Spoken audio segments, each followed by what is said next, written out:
My 11-year-old daughter and her friends are a bunch of murder hobos. Posted by you/rare_pattern 1989. My daughter is 11 years old and started watching Stranger Things on Netflix a while back because some of the kids in her class were talking about it. After seeing a few episodes, she came to me asking what Dungeons and Dragons really was. I am by no means an expert on the game. I've played maybe 4 sessions about 20 years ago. But I explained the basic concept to her, and she thought it sounded really cool. I found my old dice and gave them to her to mess around with. Last week, she asked if I could make a story for her and her friends to play. It sounded like a fun idea, so I obliged. Since it was Halloween, even though we don't really celebrate it in my country, I created a small Halloween campaign for the girls. In the interest of time, they had to be done in an afternoon, and I didn't have the time to browse through the entire rule set. I created simplified character sheets for them with a bunch of predefined skills and crafted an inventory for each of them with helpful items to tackle some challenges. I made a PowerPoint presentation with several images to help them visualize what was going on and where they were. I also prepared a handwritten scroll with their quest objective on it, burning the edges a bit to give it a cool look, all fun stuff. The quest itself was pretty simple. The town where the girls lived was cursed for Halloween, and if they didn't lift the curse before midnight, all the townspeople would turn into monsters. To prevent this, they needed to gather 3 ingredients from around the town and then head to the center of the haunted forest, where a witch would craft a spell to lift the curse. I had a lot of things prepared, but the one thing I didn't anticipate was how quickly my daughter and her 3 friends turned into murder hobos. The first ingredient they needed was a bag of candy. Walking around town, they found a kid who had just gone trick-or-treating. First, they asked him nicely to hand over his candy. Of course, the kid said no, so I imagine they might use some gold or intimidate him into giving it up. Instead, the girl playing the wizard noticed that I had written fireball under the spells category on her character sheet. Quietly, she asked if she could burn the kid. The other kids immediately asked, "Wait, can she?" I told them they could do whatever they imagined. So, they burned the kid and took his candy. My daughter, feeling a little remorse, explained that she took a tiny urn to carry his ashes. And, well, that set the tone for the rest of the campaign, as I could never have imagined those girls being so evil. The second ingredient was a bottle of wine, so they went to the local tavern. They first tried to steal a bottle, but when the stealth check failed, they decided to jump the barkeep and kill him to take the wine. The third ingredient was a dragon's tooth, which they could find in the house of an orcish warrior on the outskirts of town. Instead of knocking on the door, their first instinct was to try and kick it down. My daughter rolled a 1 on that check, so I told her she lost 1 health point because she hurt her foot. Next, they decided to break the window and enter the house that way. Of course, the orc wasn't happy with adventurers breaking into her home and attacked them on sight. They cast a sleep spell on her, tied her up with the rope they had, and took the tooth. They also decided her armor and axe were cool, so they stripped her and looted her house, leaving a naked, tied-up orc behind. At the edge of the forest, they encountered a ghost.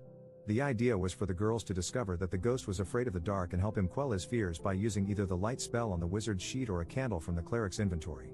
After some discussion, they noticed the ghost's image on my PowerPoint, a ghostly figure dressed in a white cloak. "Maybe we should just set his cloak on fire," they giggled. So the ghost ran away, burning, and revealed the path to the haunted forest. The encounters in the forest didn't go as planned, either. They first encountered a group of skeletons dancing around a bonfire. The skeletons invited them to join their Halloween ritual dance, promising a reward. I had prepared music for this encounter, a song my daughter often dances to, and the girls immediately got up from the table to perform the dance. After completing it, the skeletons showed them the path deeper into the forest. However, the rogue asked why they weren't getting a proper reward. When the skeletons explained that revealing the path was the reward, the girls didn't like the answer and decided to teach them a violent lesson. Where I underestimated their desire for murder, I overestimated their intelligence. They arrived at a pond, where a water spirit gave them a riddle. Solving it would earn them a magical medallion to open a portal later in their quest. The riddle's answer was river, and I gave them multiple hints, emphasizing the water spirit. They still didn't get it, and when they were about to resort to alternative solutions, my wife, who had been listening in, yelled, "It's a river, you idiots."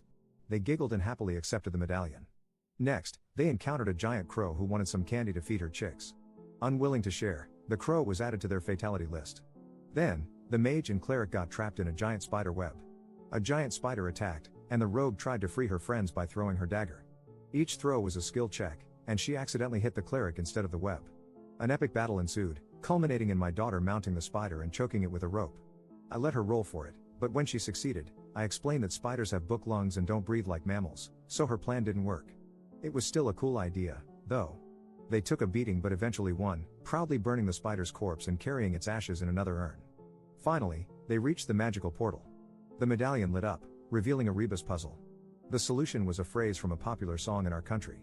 It went over their heads until my wife glanced at it, gave them the answer, and they started singing to open the portal. Before meeting the witch, they faced a Trent protecting her. Initially, the idea was for the Trent to be persuaded by their noble deeds. However, given their chaotic actions, I changed it so the Trent demanded an explanation. The girls concluded, "He's made of wood, so we can set him on fire." Since we were running out of time, I played along, and a single fireball reduced the Trent to ash. The confrontation with the witch was brief. She crafted the spell they needed to lift the curse. The girls returned to town, where they were celebrated as heroes for their bravery. My daughter later told me that everyone had a great time and laughed about it all day at school. She asked if I could create another campaign for them. Next time, I'll definitely incorporate consequences for their actions and make an action-packed story with more battles. For now, I'll start by rereading the rules to make the next campaign even better. Update 2 months later. So, a while ago, I posted about introducing my daughter and her friends to D&D and how they turned into full-on murder hobos. After their first game, the girls were over the moon and eager to play again. Word spread around their classroom, and suddenly, instead of 4 players, I had 6 girls to manage in my campaign. With my busy work schedule and the holidays, I didn't have as much time to prepare as I did for the first game. Still, I had a good idea of what I wanted to do and had incorporated the advice I got here to create a more action-packed experience for the group. However, things didn't go as planned, thanks to something I hadn't anticipated: another dad joining the party. The day before the game, my wife got a call from the father of one of the girls. He'd heard about the game from his daughter and was excited to join since he used to play D&D a lot when he was younger. I already knew him from school drop-offs, but our interactions had always been lukewarm. He's a single dad who, as my wife has mentioned multiple times, clearly has a thing for her. They work at the same company, and while he's not the type to act on it, he's shy and socially awkward in many ways. When I was younger, I was a huge geek, but marriage, kids, career growth, and new interests had watered that down over the years. While we're the same age, he's just as into geek culture as he was 20 years ago, and every conversation we've had revolves around the Minecraft world he's been building for years. Once the game started, he went into full hardcore role-playing mode and completely hijacked the session, much to the girls' dismay.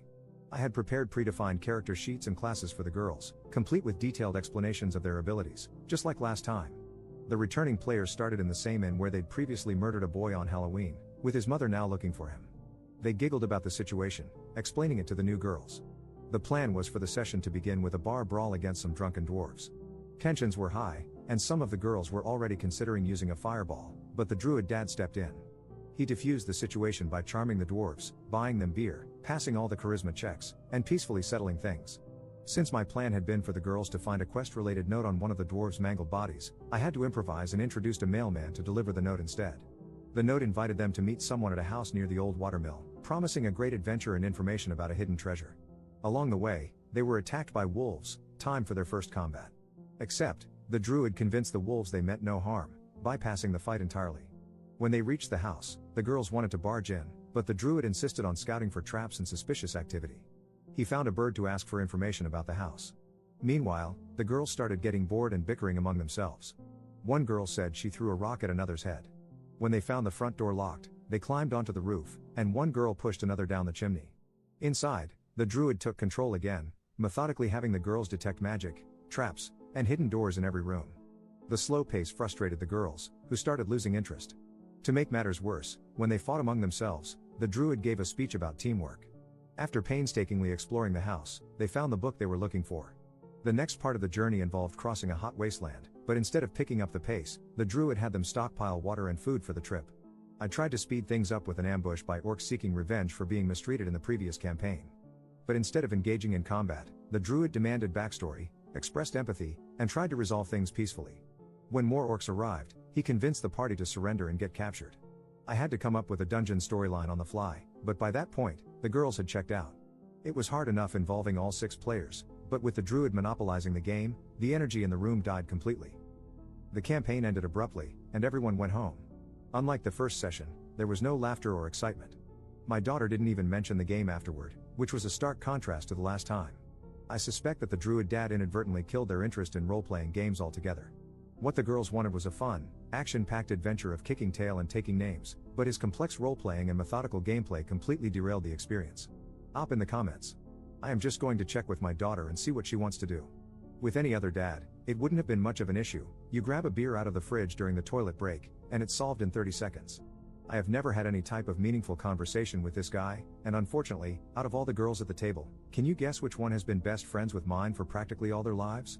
I also don't want to be the one who accidentally causes a rift between those two.